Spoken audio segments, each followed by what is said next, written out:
À la suite, alors maintenant on reprend, on part en atelier compréhension numéro 4. Et oui, déjà. Hein. Donc l'atelier compréhension numéro 4, on va finir un peu les inéquations parce que je me suis rendu compte qu'on n'avait pas traité d'inéquations en valeur absolue, ni en racine, ni en paramètres. Donc je reprends un peu ces petites lacunes, hein, assez rapidement. Et puis on travaillera après sur les fonctions composées. Et puis on essaiera de finir, si on a du temps, on essaiera de finir le devoir numéro 3, hein, qui bien sûr n'a pas été fini. Donc on va tâcher de ménager un peu de temps pour ça. Hein. Bien, alors, fin des inéquations, on attaque donc la quatrième cassette de compréhension, ce qui se voudrait être du cours, qui n'en est pas. Allez, valeur absolue de x-3 supérieure ou égale à 5. Voilà une inéquation. Hein. Bon, on est habitué, maintenant on s'habitue, on fait toujours le domaine de définition en premier. Alors le domaine de f de x, hein,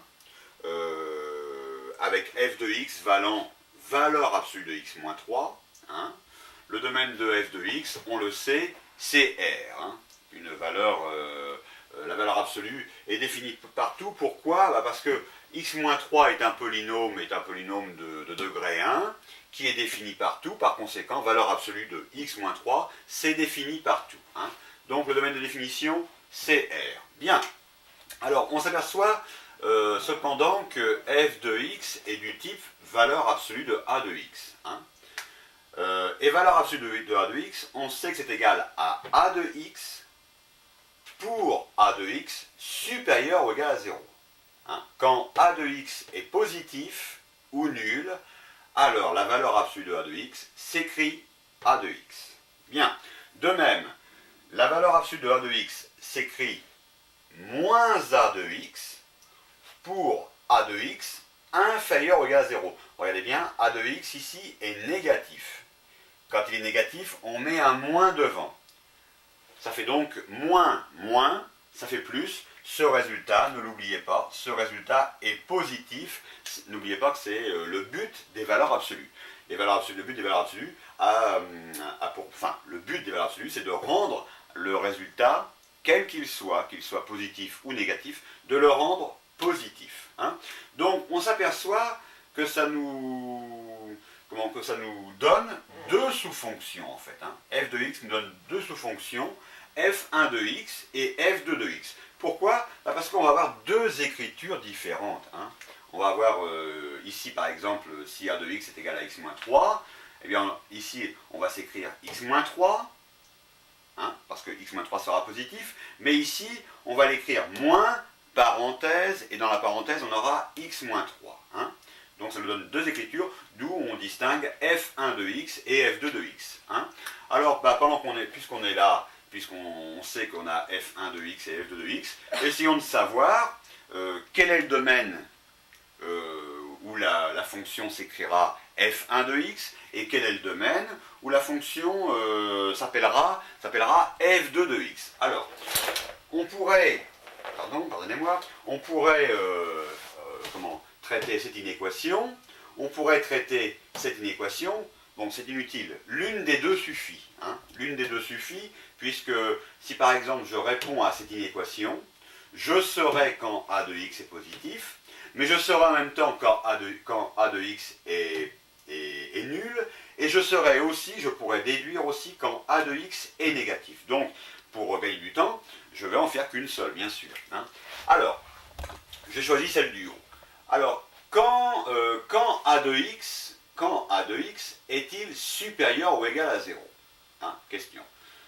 A de x, on l'a vu, c'est x moins 3. Alors, donc, ça revient à poser quand x moins 3 est-il supérieur ou égal à 0? Hein. Mon moins 3 passe de l'autre côté, ça devient x supérieur ou égal à 3. Lecture à l'envers. Si x est supérieur ou égal à 3, hein, si x est supérieur ou égal à 3, alors, le polynôme a de x est positif. Donc, figurons-le sur le petit dessin. On a l'axe des x, hein, on a une valeur qui s'appelle 3, on sait que cette valeur 3, c'est la valeur racine du reste, hein. On sait que si les x sont supérieurs ou égaux à 3, donc 3 est compris, hein. si les x sont supérieurs ou égales à 3, les voilà, le polynôme, alors a de x est positif, donc a de x est positif. Hein. Voilà, on met un plus pour représenter a de x. C'est pour dire que a de x est positif. De même, pour la valeur 3, on sait que le polynôme s'annule. On peut s'annuler car on est au sens large. Regardez, c'est supérieur ou égal. On a tout à fait le droit de s'annuler. Bon, de même, on déduit le reste. On sait que pour les x avant 3, ces x-là, le polynôme a de x est négatif. Et parce que le polynôme a de x est négatif, nous on sait qu'on est en valeur absolue. Alors à cet endroit-là, on écrira moins a de x. Et moins a de x, ce sera un résultat positif. Un résultat, je ne sais plus écrire, un résultat positif. Hein. Voilà. Bon, mais pour l'instant, nous on a examiné simplement comment était A. A est positif, ici A est négatif. Bien.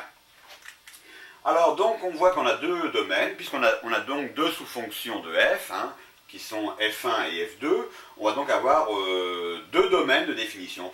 On voit que d de f1 de x, hein, c'est donc là où on va écrire valeur absolue de a de x égale a de x, hein, c'est ici.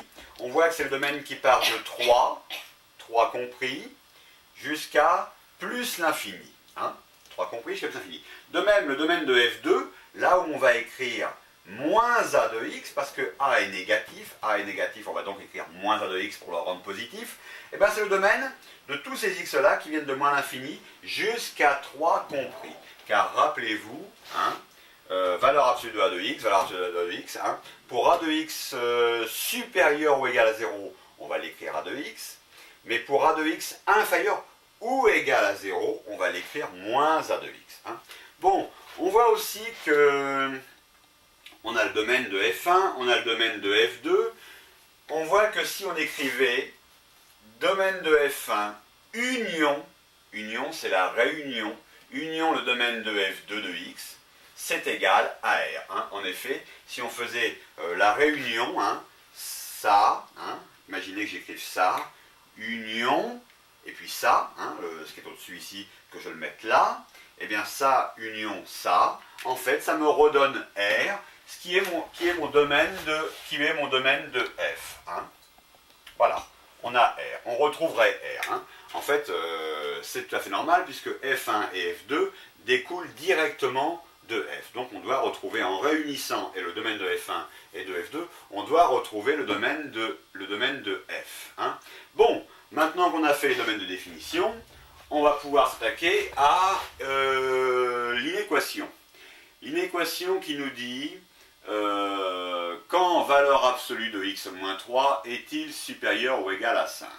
Hein. Alors en rouge, on voit que, en rouge, n'oublie pas, si x moins 3 est positif, alors la valeur absolue de x moins 3 s'écrira x moins 3. Hein, parce que x moins 3 est positif. Donc on va traiter l'équation x moins 3 supérieur ou égal à 5.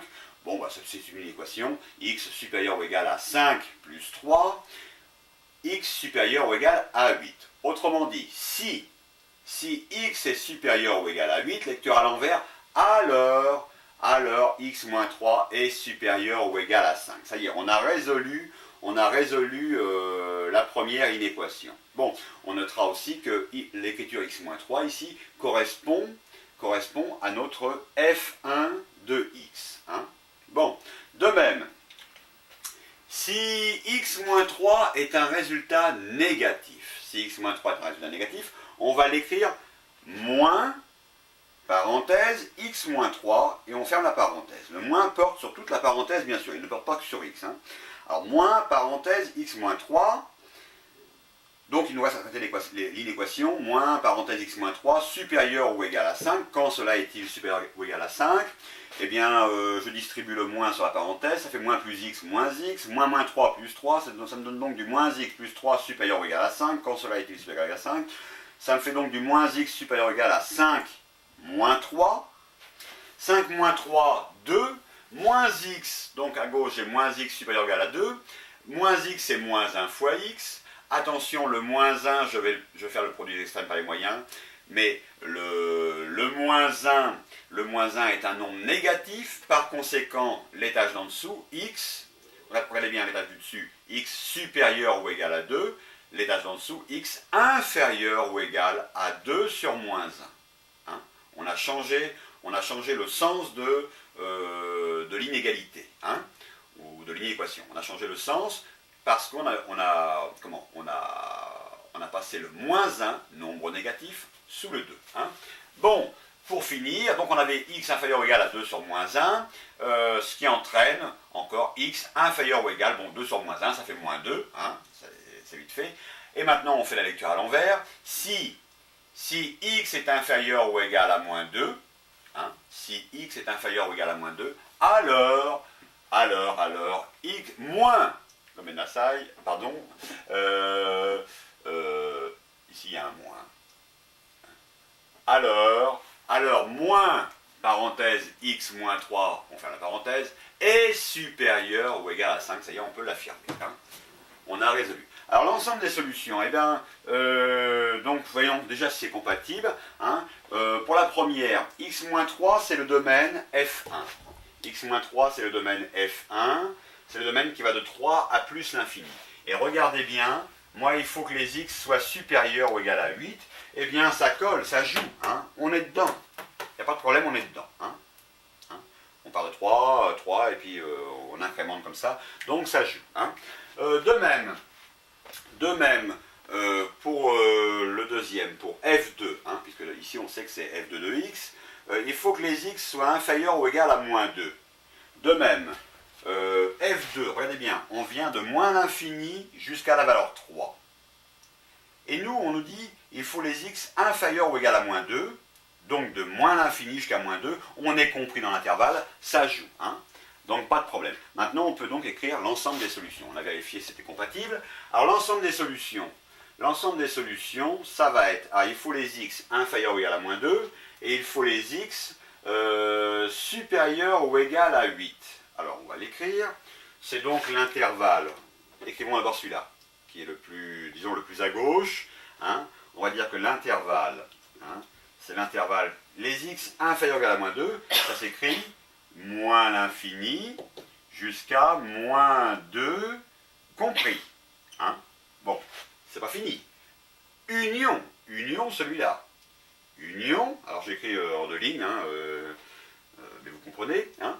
Donc c'est l'intervalle qui va de moins l'infini jusqu'à moins 2. Union, les x supérieurs ou égal à 8. Union, 8 jusqu'à plus l'infini. Et voilà, ça y est. On a l'ensemble des solutions. Hein. On a l'ensemble des solutions. C'est la réunion de deux intervalles. Hein. C'est bon, c'est fini, on a fini le travail. On a tout vu. Je reprends tout le tableau et on continuera.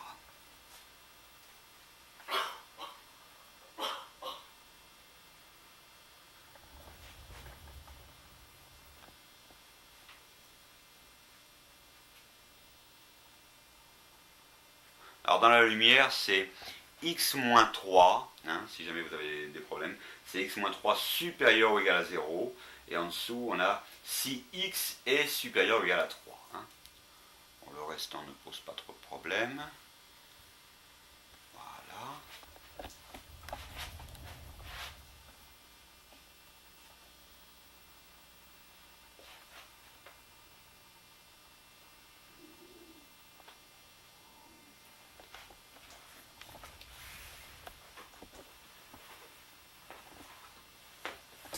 Tu veux.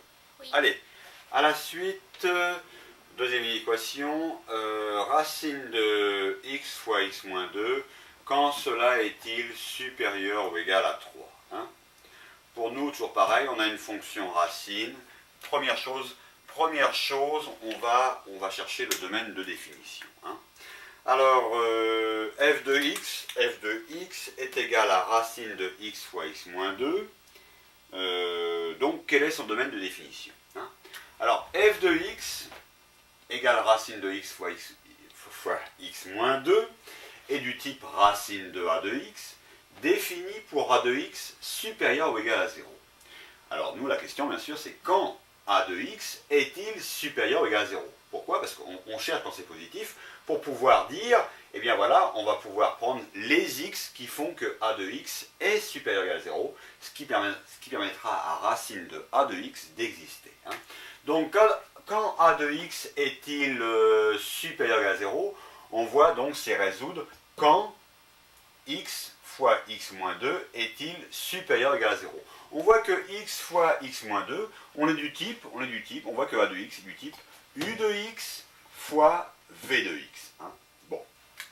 Alors, qu'est-ce que j'ai fait? J'ai un produit facteur, j'ai x fois x moins 2, j'ai fait une barre, hein, et j'ai examiné chacun des polynômes. Alors le premier, quand x est-il supérieur, c'est celui-là, le premier c'est celui-là, hein, quand x est-il supérieur ou égal à 0? Réponse, eh bien quand x est supérieur ou égal à 0. Autrement dit, j'ai fait ma barre des x, hein, j'ai mis le x qui vaut 0 ici, hein, et je l'ai à l'envers. Si x est supérieur ou égal à 0, donc 0 compris. Si x alors le polynôme x est supérieur ou égal à 0, le polynôme x, le voilà. Hein, il est positif. Hein. De même, ici je déduis, donc si x est inférieur à 0, alors le polynôme x est négatif. Hein. Bien, à droite, quand x-2 est-il supérieur ou égal à 0, quand x-2 est-il supérieur ou égal à 0, quand x est supérieur ou égal à 2. Autrement dit, le dessin pareil, la racine 2, si x est supérieur ou égal à 2, si x est supérieur ou égal à 2, voilà 2, hein.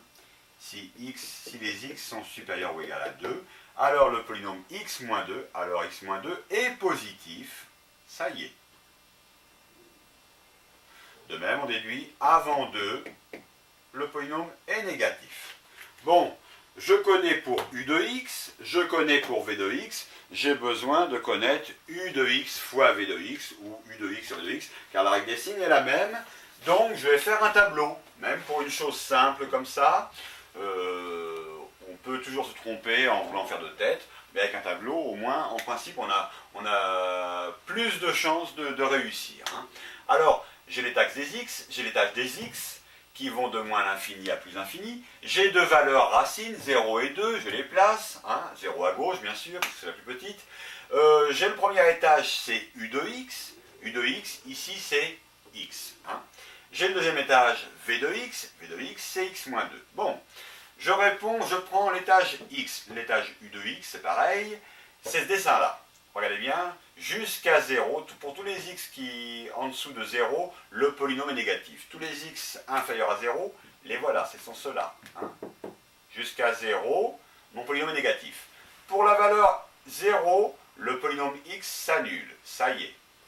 Après, il est positif, ça y est, il est positif, je le replace, il est positif. Bon, l'étage v de x, x-2, c'est x-2. Jusqu'à la valeur racine 2, pour tous les x jusqu'à la valeur racine 2, c'est-à-dire de là jusqu'à la valeur 2, le polynôme est négatif, ça y est, négatif, négatif.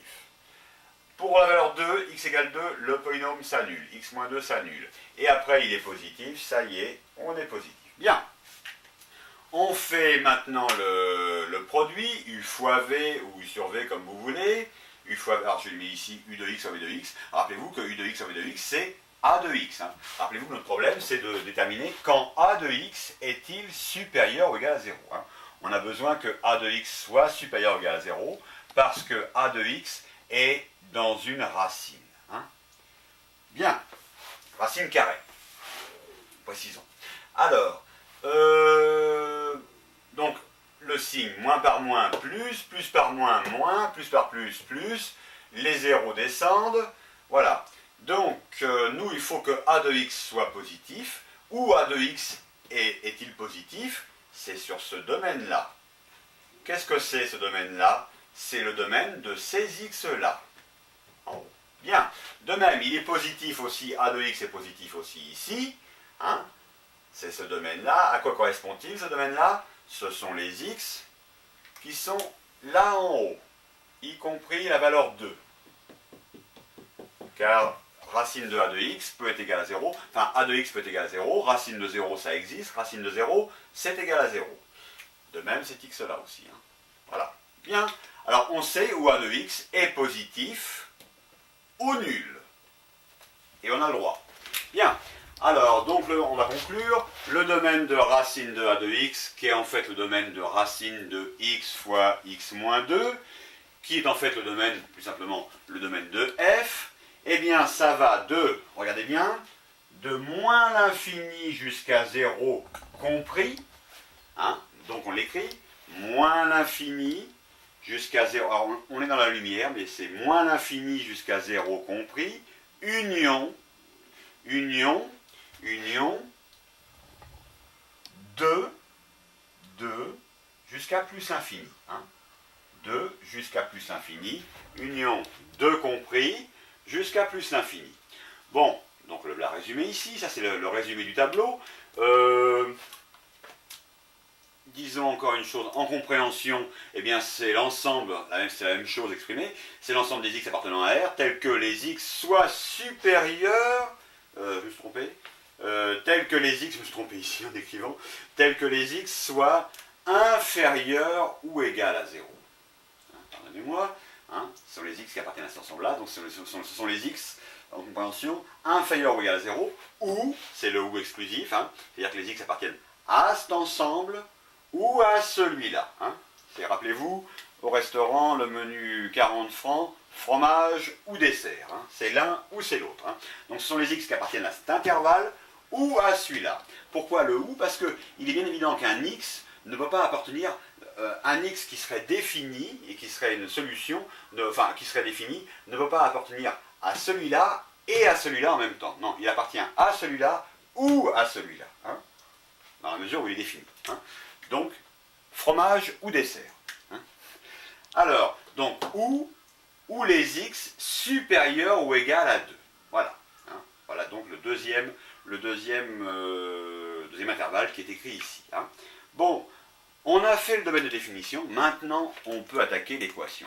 Pourquoi a-t-on fait le domaine de définition? Eh bien parce que l'inéquation va nous donner des résultats, hein, on aura sûrement des solutions, et il nous faut examiner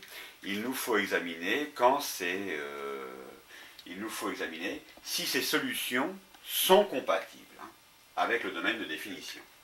Il faut que les solutions, ou l'ensemble des solutions, appartiennent au domaine de définition. Ça, ce matin, j'ai du mal. Ouh. Allez, on y va. Alors, traitons la racine. Racine de x fois x moins 2 supérieur, quand cela est-il supérieur ou égal à 3? Bon. Fonction racine, un nombre qui est positif ici. Allez, je mets tout au carré à gauche et à droite. Fonction racine, fonction carré s'élimine, enfin, fonction inverse l'une de l'autre, donc disparaissent, si on veut. Il me reste du x fois x moins 2, supérieur ou égal à 3 carré. 3 carré, c'est 9. Attention, ne sortez pas x fois x moins 2 en valeur absolue. Hein. Ne sortez pas en valeur absolue. Pourquoi? Parce qu'on a fait le domaine de définition. On a fait le domaine de définition de f. On a examiné racine de a de x. Et on a dit que racine de a de x est définie pour a de x supérieur ou égal à 0. Donc il est bien évident qu'on a cherché les x qui font que...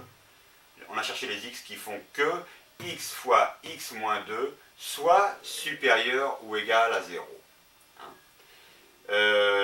Donc, on ne sortira pas en valeur absolue. Alors, on continue. Donc, x fois x moins 2 supérieur ou égal à 9.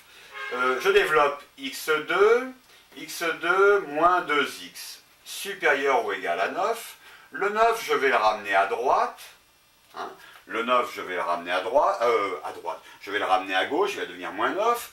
Donc, ça devient x2 moins 2x moins 9, quand cela est-il supérieur ou égal à 0. Hein. Le problème, hein, ce problème-là, hein, c'est le problème qui découle de... Allez bien, je remonte à l'envers. C'est le problème qui découle de ça. Hein. C'est-à-dire que ça, le problème que j'avais, le problème originel que j'avais, hein, le problème originel que j'avais, est devenu ce problème. Hein.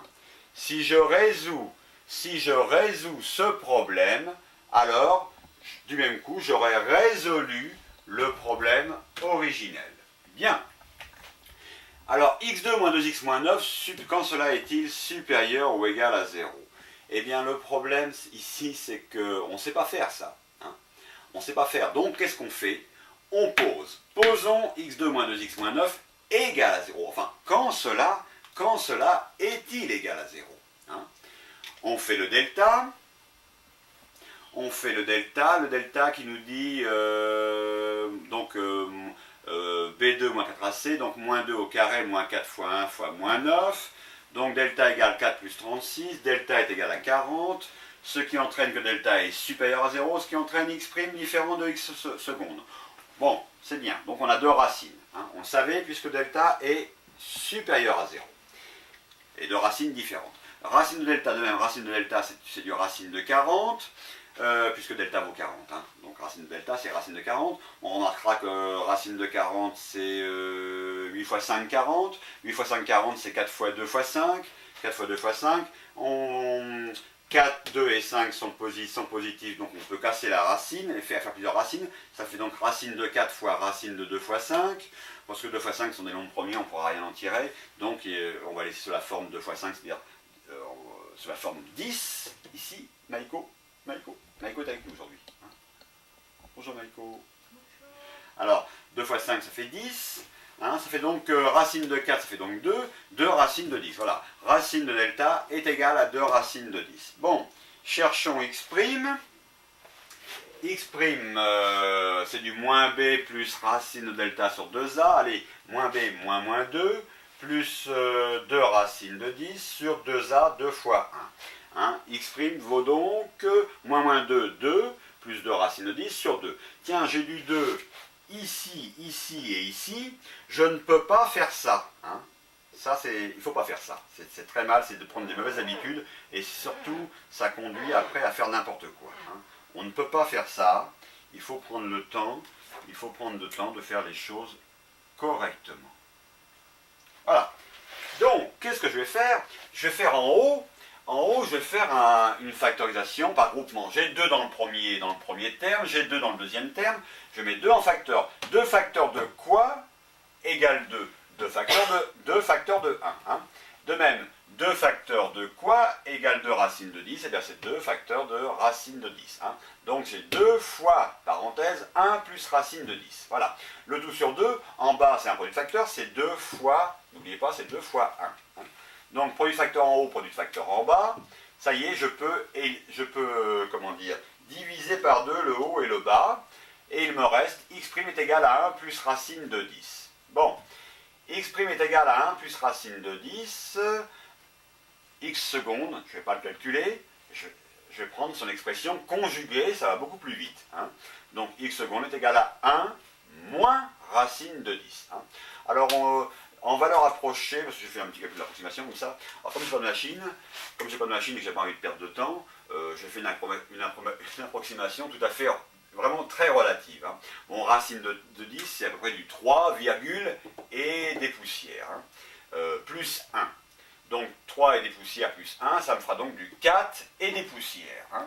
De même, x secondes est égal à 1 moins racine de 10. Moins racine de 10, ça me fera donc du moins 3 et virgule et des poussières, plus 1, ce qui me fera donc du moins 2, virgule et des poussières. Hein. Voilà. Bon, maintenant je peux répondre.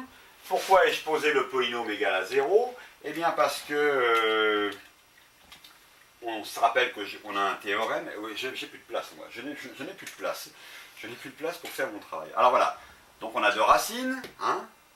Alors, la plus grande, on a x' et x secondes. Bon, là, on voit que x' est la plus grande. Par conséquent, x' sera à droite. Voilà. X secondes sera à gauche. Bien. On a un théorème. Pas un théorème, c'est moi qui l'énonce comme ça et c'est pas forcément bien. Enfin, les profs l'énonceront autrement. le polynôme P, le polynôme P c'est celui-là, x2 moins 2x moins 9, le polynôme P est toujours du signe de petit a c'est le ax2, donc, à l'extérieur des racines. Le polynôme P est toujours du signe de petit a à l'extérieur des racines. Alors, ici petit a est égal à quoi? Petit a est égal à, il n'est pas égal à 0, il est égal à 1. x2, ça veut dire 1x2. Donc a est égal à 1. Bon, donc a est strictement supérieur à 0. Par conséquent, a est positif. Donc, l'énoncé, c'est le polynôme P est toujours du signe de a à l'extérieur des racines. Donc voilà, a étant positif, le polynôme P est positif. Il est positif ici et ici. Ici, le polynôme s'annule. De même ici. Et là, on déduit, à l'intérieur des racines, il est du signe contraire. Il est négatif. Bien. Donc, on a répondu à ça. On sait maintenant. On a fait le delta, tout ça. En fait, on a fait le delta. On a posé ça égal à 0. On a fait le delta pour trouver éventuellement les racines s'il y en avait. Pour savoir ça. Pour savoir où le polynôme est positif. Regardez bien, positif ou nul. Regardez bien, notre question est celle-ci. C'est pour résoudre ça, en fait. On a fait cette démarche-là, de poser égal à 0. Pourquoi? Pour répondre à ce problème-là. C'est ça notre problème. Et si on répond à ce problème, du même coup, on aura répondu à ce problème. Voilà. Et tout est là. Tout est là. Quand x2 moins 2x moins 9 sera-t-il supérieur ou égal à 0? Eh bien, quand le polynôme sera-t-il supérieur ou égal à 0? Eh bien, valeur racine comprise. Quand est-il positif? On voit sur le dessin, pour tous ces x-là et tous ces x-là. On va donc pouvoir conclure l'ensemble des solutions. Alors, oui, on va d'abord l'écrire, on verra après si c'est compatible. On verra après si c'est compatible. On va déjà l'écrire. Alors, l'ensemble des solutions va être égal. J'ai pas de place pour écrire ici? Oui, ok. L'ensemble des solutions va être égal. Alors, on part de moins l'infini. On part de moins l'infini jusqu'à x secondes. X secondes, on a vu, x secondes, c'est 1 moins racine de 10. On va essayer de l'écrire. 1 moins racine de 10. On va l'écrire. Voilà. Valeur comprise, car on peut être égal à 0. Union, c'est pas fini. Union x' jusqu'à plus infini. Compris, x' compris. X', on a vu, c'est 1 plus racine de 10. Jusqu'à plus l'infini. Voilà. Jusqu'à plus l'infini. Voilà donc l'ensemble des solutions, s'il est compatible, s'il existe. Il faut en fait que pour que ce soit compatible, cet ensemble des solutions, il faut que ça rentre dans le domaine de définition. Alors voyons, on va de moins l'infini jusqu'à 1 moins racine de 10. On a dit qu'en valeur approchée, très très approchée et très très relativement par moi-même, parce que je n'avais pas de machine, j'ai arrondi 1 moins racine de 10, j'ai dit que ça faisait dans les moins 2, et des poussières. Bon, et on a dit de même 1 plus racine de 10, on a dit que ça nous fait du 3, et des poussières. Donc voilà. Est-ce que ça rentre dans le domaine de définition? Dans le domaine de définition. Le domaine de définition qui est ici. Voilà. Voilà. Donc, l'ensemble des solutions, s'il est compatible, va de moins l'infini jusqu'à 1 moins racine de 10. Est-ce que c'est inclus là-dedans? Eh bien, regardez. Oui, ça joue. Moins 1 moins racine de 10, ça fait du moins 2. Moins 2 et des poussières. Moins 2 est bien compris dans cet intervalle. De moins l'infini jusqu'à moins 2, et des poussières, c'est bien compris, puisqu'on va même jusqu'à 0. Le domaine de définition va jusqu'à 0. Donc, ça joue. Deuxième. Pour l'ensemble des solutions, on repart de 1 plus racine de 10 jusqu'à plus l'infini. 1 plus racine de 10, ça fait du 3, et des poussières. Nous, le domaine de définition part de 2. Donc de 2, on passe par 3 bien sûr, jusqu'à plus infini. Donc, c'est compris, cet ensemble de solutions est compris, enfin, ce deuxième intervalle de solution est compris dans cet intervalle de définition. Il n'y a pas de problème, ça joue. Hein. Les solutions sont compatibles. Alors, une chose encore aussi, hein, cet ensemble des solutions, bon, puisque maintenant on a vu que c'est compatible, cet ensemble de solutions satisfait, hein, cet ensemble de solutions, cette réunion d'intervalles satisfont, hein, parce que la réunion d'intervalles, ou satisfait, la réunion d'intervalles satisfait cette inéquation, hein, et parce qu'elle satisfait cette inéquation, alors notre problème originel, n'oubliez pas, alors, autrement dit, si on refait lecteur à l'envers, si les x appartiennent à cet ensemble de solutions, hein, c'est-à-dire si les x appartiennent à cet intervalle de solutions, ou bien, fromage ou dessert, ou bien à celui-là, alors, x2 moins 2, x2 moins 2x moins 9 est supérieur à 0, et alors, hein, ou encore, alors, racine de x fois x moins 2 est supérieur ou égal à 3. Ça y est, on a résolu. Bien, je filme tout ça et on reprend.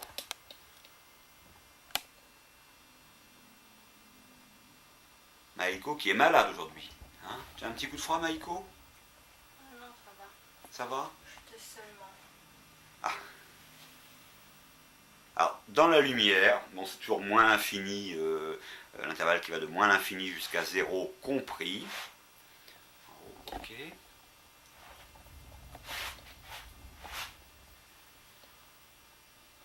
Alors, dans la lumière, c'est quand a de x est-il supérieur ou égal à 0, et au-dessus, on voit un point d'interrogation. Bien.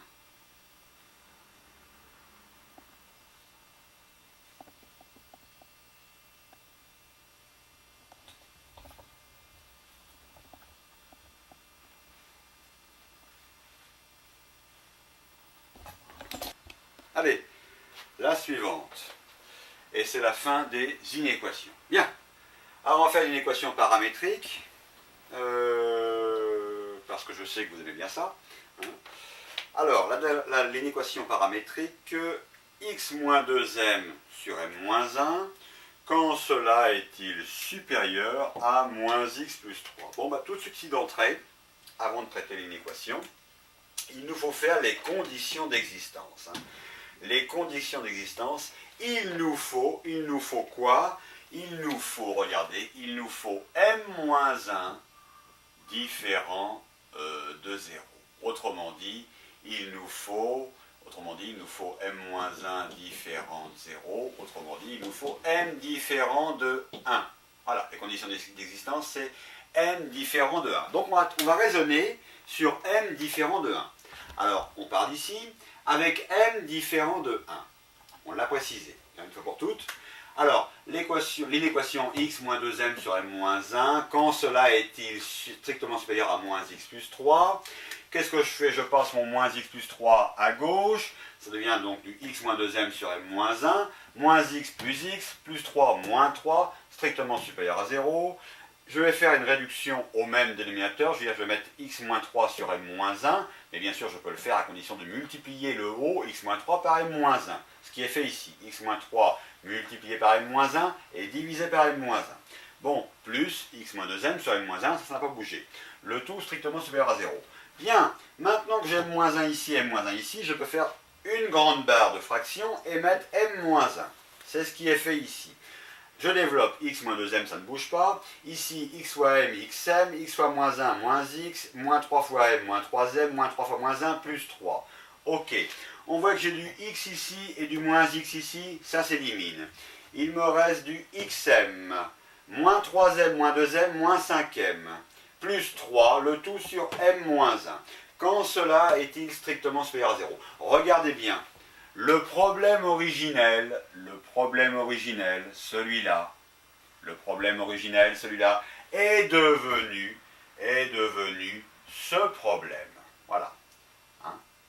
C'est devenu ce problème. Ça va être maintenant en fonction de ça qu'on va travailler. Hein. Mais ça, c'est ça. Hein. C'est la même chose. Hein. C'est avec ça qu'on va travailler maintenant. C'est avec ça qu'on va travailler maintenant. Mais ça, si on répond à ça, en fait, du même coup, on répond à ça. Parce que ce sont les mêmes choses. Voilà. Bien. Donc, on est toujours on est parti avec m différent de 1. Une fois pour toutes, dans tout le problème, m sera toujours différent de 1 car on ne pourrait pas travailler autrement. Allez, premier cas, on s'aperçoit que on s'aperçoit dans notre problème ici, on a m-1, on s'aperçoit qu'on tourne autour de la valeur 1. On va tourner autour de la valeur 1. Donc je vais envisager, premier cas, je vais prendre, tiens, par exemple, m avec m strictement supérieur à 1.